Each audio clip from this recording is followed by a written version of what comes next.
First, Iran's ambassador told the UN Security Council that Israel's ongoing attacks on their nuclear sites, generals and scientists killed 78 people and wounded more than 320. But he said the overwhelming majority of victims were civilians. The ambassador spoke shortly after Iran retaliated with a barrage of long-range missiles targeting Israel's commercial capital, wounding at least 34 people, according to Israel's paramedic service.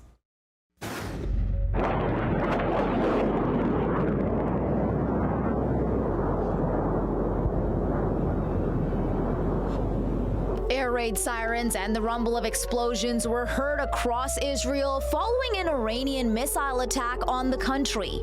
Iran's state news agency reported that the country fired hundreds of ballistic missiles toward Israel as part of its retaliation for Israel's attack.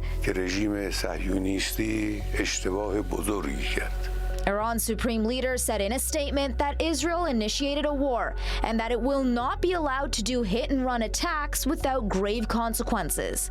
Meanwhile, Prime Minister Benjamin Netanyahu addressed the Iranian people directly. Tonight I wish to speak to you, the proud people of Iran. We're in the midst of one of the greatest military operations in history, Operation Rising Lion.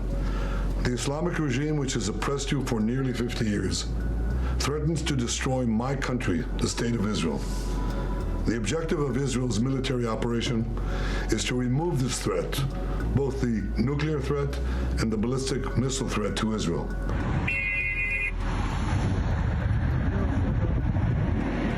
The latest developments come after Israel launched a wave of strikes across Iran that targeted its nuclear program and army sites, killing at least 3 top military officers and raising the prospect of an all-out war between the two bitter Middle East adversaries.